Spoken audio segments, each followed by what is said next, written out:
Robert Greene Ingersoll has said, "In nature, there are neither rewards nor punishments. There are consequences." Allow me to modify this saying in this way.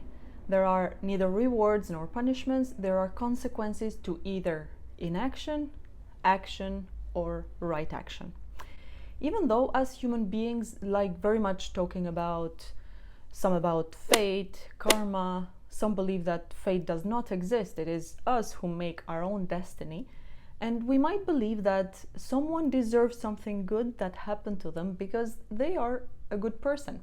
Therefore, this good thing is a reward that they got for being a good person.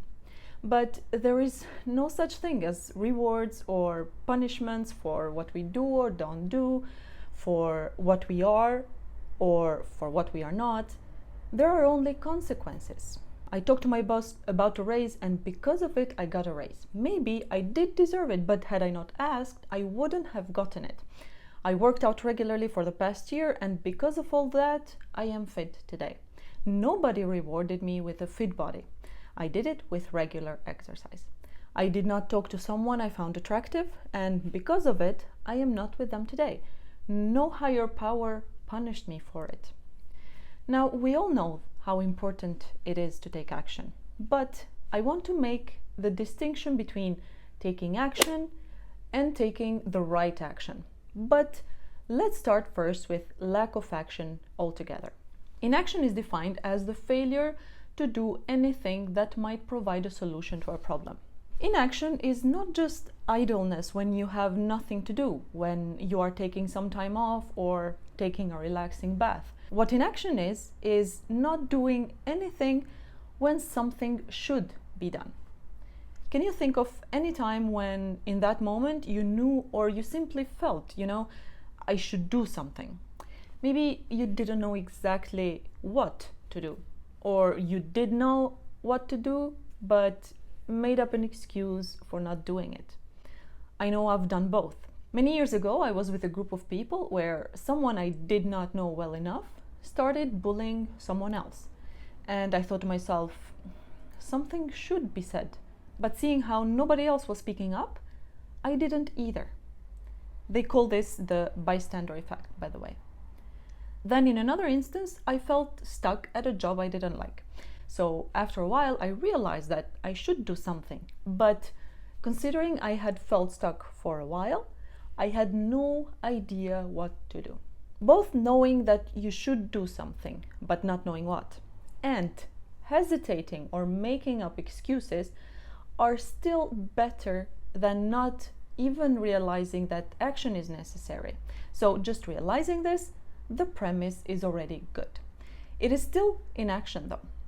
From a place of inaction, nothing happens. Now, if you're happy with your lack of action, then let me save you time and tell you that this video is not for you.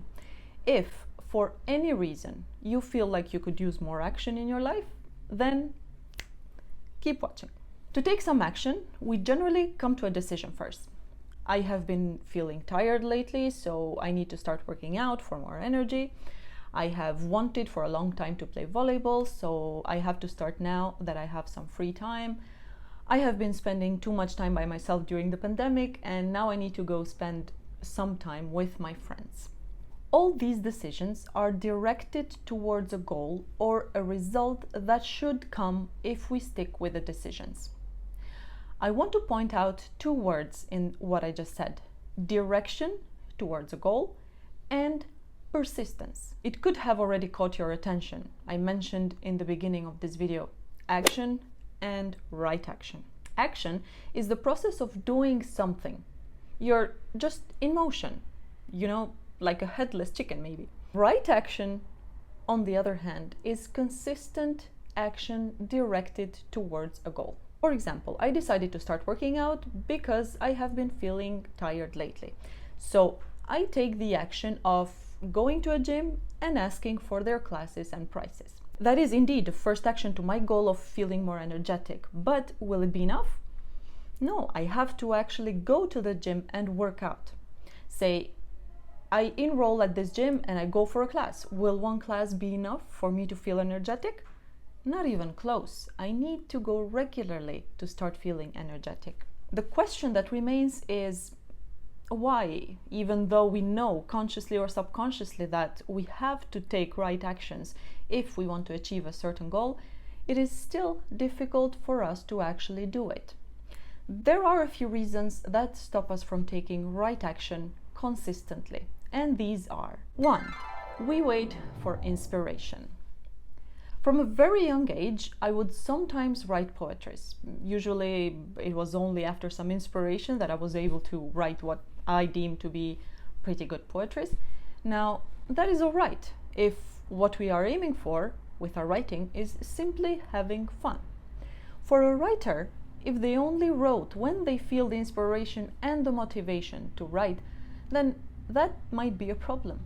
And that is the case for anything that has an objective, a goal, or an end result that we want to reach. Do not ever wait for inspiration if you want to do something. Whatever it is that you want to do, decide you are going to start doing it now. It might take a while to do exactly what you want to do or in the way you want to do it, but once you start, it becomes very easy to continue. Inspiration comes once you start. 2. We want it to be perfect.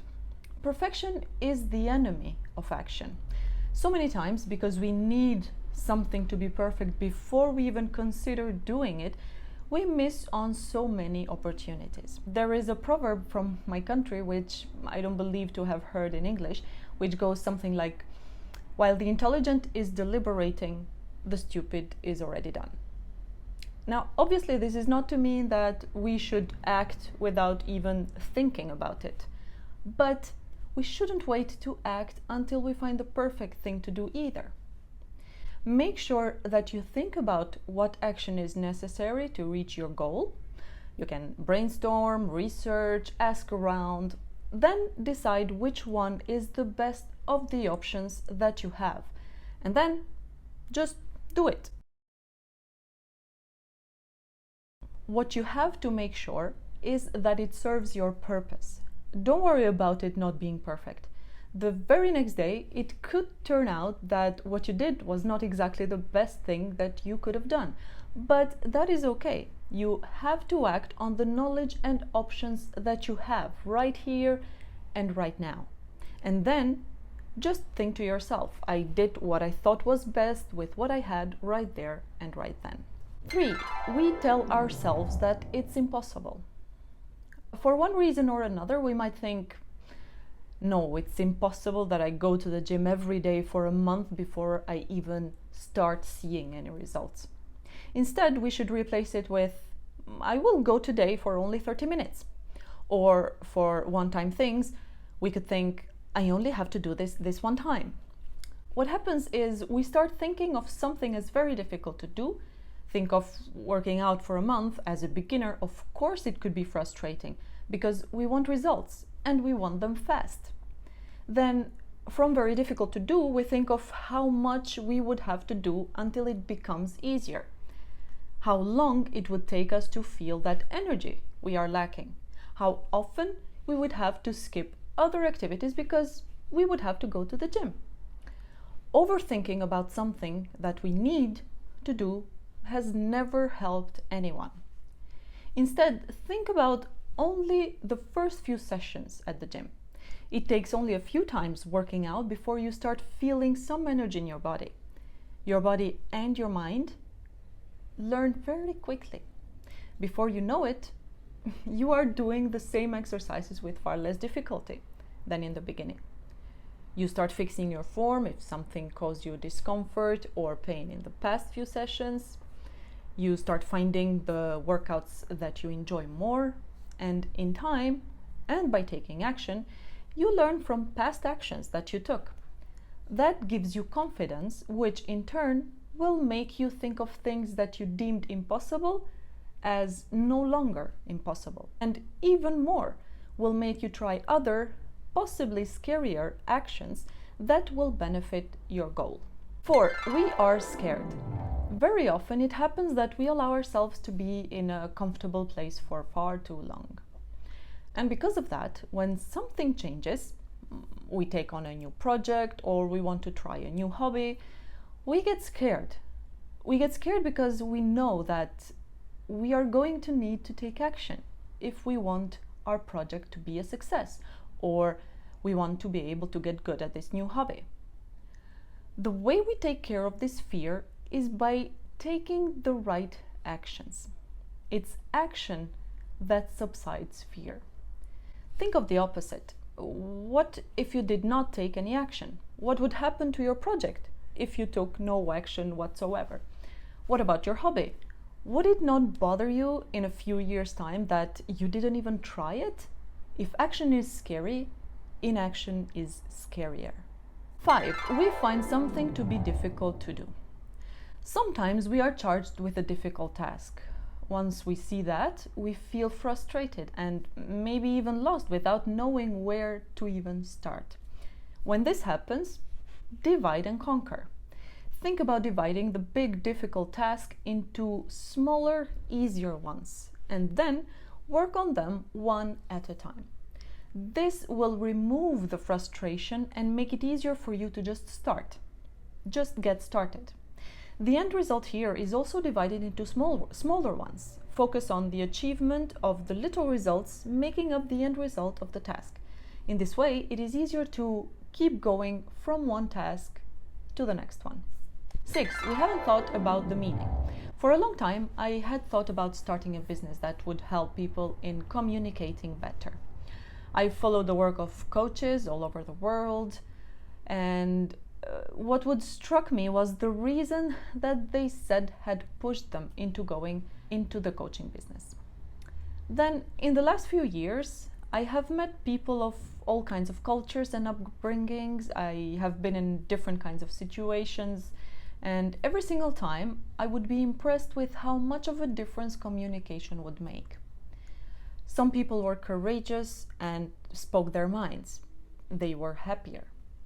Some were open to different cultures and perspectives. They knew people from all over the world, which enriched them. Some were too closed off in their own perception of the world. They didn't really have much to talk about. Some considered themselves to be above everybody else because they had achieved something.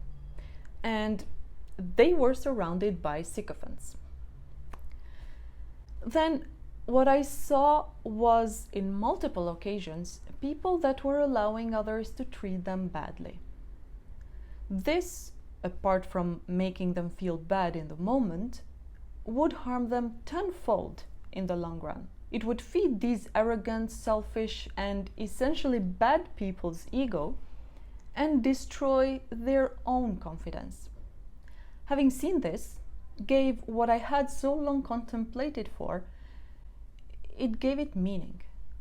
One reason is because I have been that person in the past, and seeing other people going through the same struggle, maybe years of difficult times for absolutely no reason, infuriated me.